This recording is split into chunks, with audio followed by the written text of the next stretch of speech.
Hey everybody, welcome back. Mike from Spectre Comics here. Today I'm going to be talking about episodes 6 and 7 of The Mandalorian, the last two episodes of The Mandalorian. The season finale is just a few days away, so we're going to lead right into that.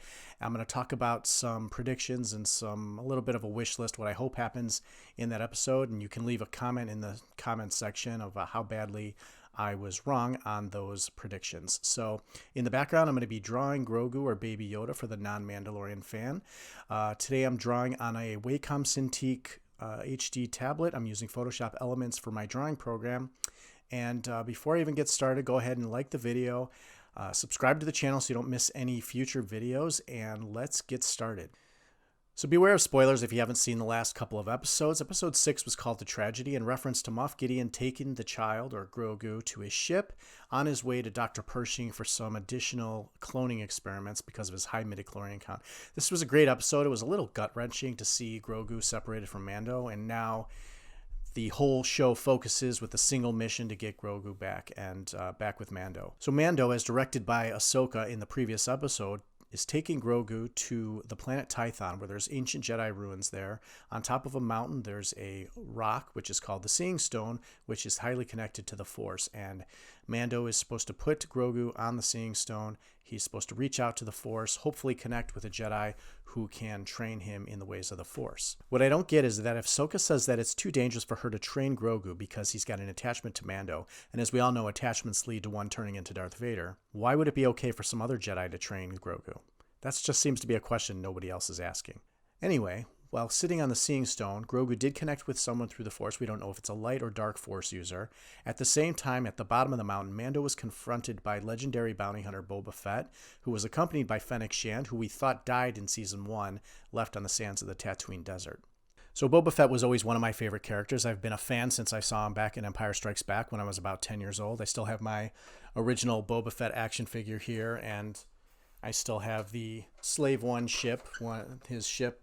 This toy is about over 30 years old. It's missing a few pieces. It looks a little beat up. I found it in a box in my basement. And the cool thing about this ship is that it came with a Han Solo frozen in carbonite, which I thought was cool. And I know I have it somewhere in this house. I'm not sure where it is, but I think it's also probably in the same box where I found this in the basement. So Boba Fett's been tracking the Mandalorian since he left Tatooine a few episodes ago. He's had Boba Fett's armor on the Razor Crest. And by the way, a moment of silence for the Razor Crest.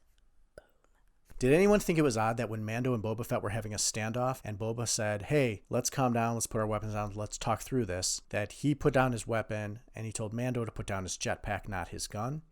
Obviously, part of the plot point was for Mando not to have his jetpack in this episode, but thought that was an odd little exchange. So right about this time, two dropships come out of the sky. They start unloading stormtroopers, and Boba Fett, Fennec Shand, and Mando are forced to work together to fight off the stormtroopers, and Mando obviously is still trying to protect Grogu. So Grogu's sitting there at the top of the mountain right at this time, still connected with the Force, reaching out to someone. Everybody's wondering and speculating, who's he talking to? Who's he connecting with? Is it Luke Skywalker possibly? Is it Cal Kestis?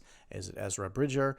Which Jedi is out there? And hopefully it's a Jedi and not a dark Force user like Darth Maul, maybe even Palpatine, as we know he's still alive now on Exegol. Boba Fett got separated from Mando and Fennec Shand about this time as they're fighting different battles against different groups of stormtroopers.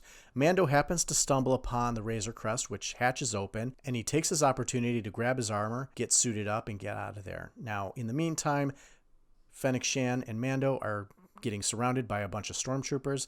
Boba Fett flies out of nowhere with his jetpack on, destroys all the remaining stormtroopers. Anyone who's remaining flees to their dropships.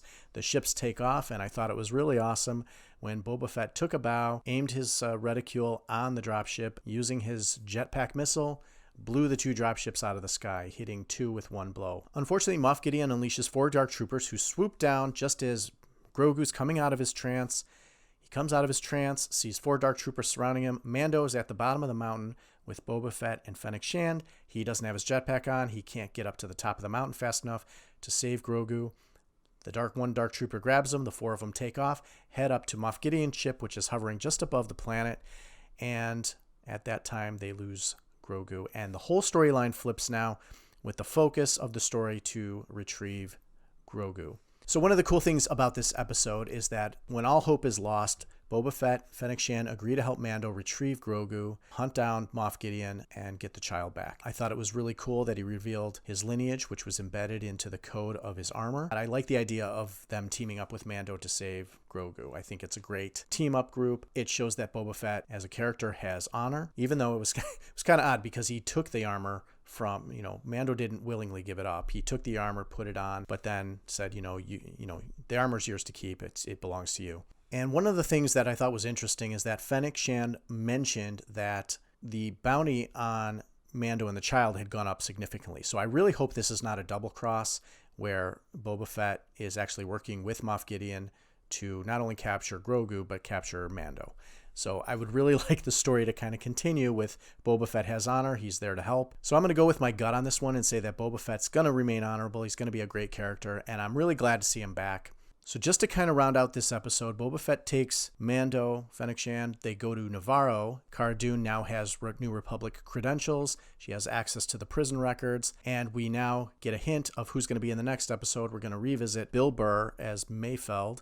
So we move on to episode 7, which is called The Believer. Now, I'm not really sure what The Believer is referring to because I think in the context of this episode, it could mean a couple of things.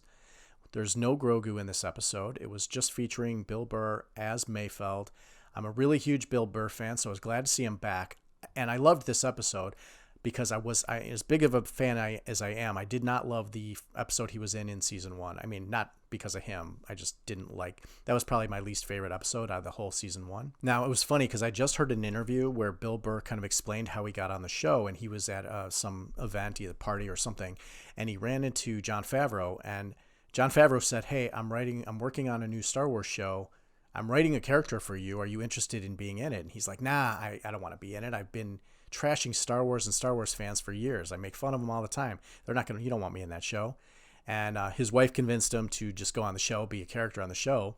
And so he did. So now he's been in 2 episodes now. I'm sure we're probably not going to see him again. Maybe he'll come back in season 3 for something, but his character arc seems to have completed its journey, so we probably won't see him again, but he did put in a great performance in this episode, and I loved his story arc because he kind of went from being just a dirtbag to kind of redeeming himself, kind of being a little bit of a hero and saving the day. So we'll get into the specifics of the episode really quickly to summarize. So when we see Mayfeld, or so when we see Bill Burr's character Mayfeld, he's on a prison planet. He's harvesting parts from old damaged TIE fighters and other Imperial ships. He's just a prisoner kind of doing hard labor. Cara Dune kind of comes in, says, "Hey, I want to transfer this prisoner." And in the background, we see Slave One and Boba Fett, Fennec Shand, and then Mando come out to greet Bill Burr saying, "Hey, we need your help."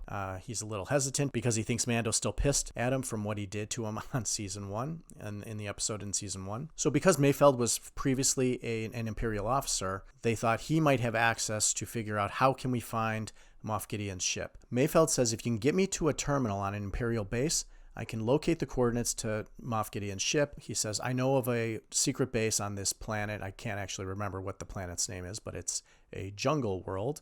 And they fly to the world and come up with a plan to infiltrate the Imperial base on that planet. So Mando and Mayfeld hijack a vehicle transporting a large quantities of rhodonium, which is a highly volatile material that they're transporting across the planet to the Imperial base. Cara Dune swoops in, knocks out the 2 pilot stormtroopers. Mayfeld and Mando steal their armor, disguise themselves as stormtroopers, and start taking off across the planet to the Imperial base. At the same time, they're being pursued by pirates who are just trying to blow up the vessels with the rhodonium on it. Spoiler alert, they make it to the base unharmed, fighting a couple of battles on the way, but they do make it. They are greeted by hundreds of cheering stormtroopers as they are the only transport that was able to get to the base that day. Once inside the base, Mayfeld spots a mess hall where they can get the information they need. Unfortunately, he notices that his former commanding officer is sitting inside the mess hall, and he doesn't want to get recognized. At this point, he had taken his helmet off, so Mando's walking around with his helmet on, Mayfeld's walking around with his helmet off. So Mando decides, "I'll take the data stick, I'll go to the terminal." Unfortunately, the terminal requires a face scan in order to verify that it's a person that is not being looked for by the Empire. That just proves that Mando would do anything because he's breaking Mandalorian code to save Grogu from Moff Gideon. So he takes his helmet off against Mandalorian code, he gets his face scanned, puts in the data stick, gets the information on Moff Gideon's location. All of a sudden, of course, the commanding officer comes and confronts him at the terminal, asks what he's doing. Doesn't know what to say. He doesn't know what his TK call number is. And Mayfeld jumps in at the risk of getting recognized by his commanding officer, who surprisingly doesn't remember who he is, and talk their way out of that situation. But the commanding officer, in celebration for those two being the only two to be able to transport the Brodonium for the day, asks them to have a drink. So Mayfeld and Mando sit down at the table for a drink with the commander. Commander does not really recognize who Mayfeld is, but they start talking.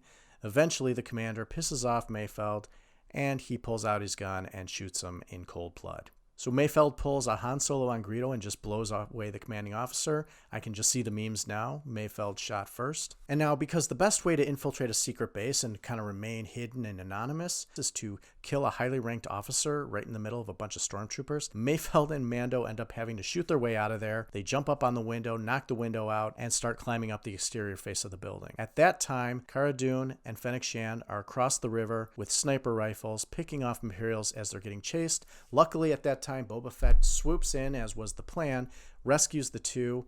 They blow up the base from the sky, and they take off, now with Moff Gideon's location. Everybody got out okay, and the Imperial base got destroyed. So triple whammy, great episode. So in a great move, they let Mayfeld go instead of taking him back to the prison camp, and we move on to the finale. So we're a couple days, as I said, away from the season finale as of the recording of this video, and we're going to go through my wish list on what I hope we see in the finale. The first thing I want to see is I want to see Mando kind of rally some of the characters that we ran across earlier in the episode. I want to just say, overall, Season 2 has been fantastic. A lot of great characters, a lot of references back to the original trilogy, characters, creatures, planets. We came across Ahsoka, seeing Ahsoka live action for the first time. We see Bo-Katan and the other Mandalorians. So I'd love to see Ahsoka and Bo-Katan and the Mandalorians come back in, kind of help rally and fight against Moff Gideon and the Imperials. Bo-Katan does have a vested interest in facing Moff Gideon because he does have the Darksaber, which she is searching for. She'll take that and then become leader of the Mandalorians. Ahsoka is looking for Grand Admiral Thrawn, as she said at the end of the episode 5 of this season. She's looking for Ezra Bridger, I believe. So I think if she finds Grand Admiral Thrawn, she thinks she'll be able to find Ezra, who disappeared in the last episode of Rebels. And I'd like to see the final battle take place at a new cool location, one that we've heard of in movies and comics and books, but really have never seen in a show or in live action. Star Wars Theory, that YouTube channel, Star Wars Theory, is predicting and speculating that the final battle will either take place on Nar Shaddaa, which is a criminal world where it would be easy to hide misdeeds of the Empire, or possibly Kamino, because they want to take Grogu's blood for some weird cloning experiments, and that would probably be a good place for that to happen. So there's speculation that those are the two possible locations that the final battle will take place. And then I'd like to see kind of a final battle. The speculation is they've been kind of hinting with Mando having the Beskar spear, which can resist lightsaber strikes, and going against Moff Gideon, who has the Darksaber. They'll probably go back and forth. Baby Yoda, Grogu will be in danger. Obviously, throughout the episode, there's going to be a lot of tension.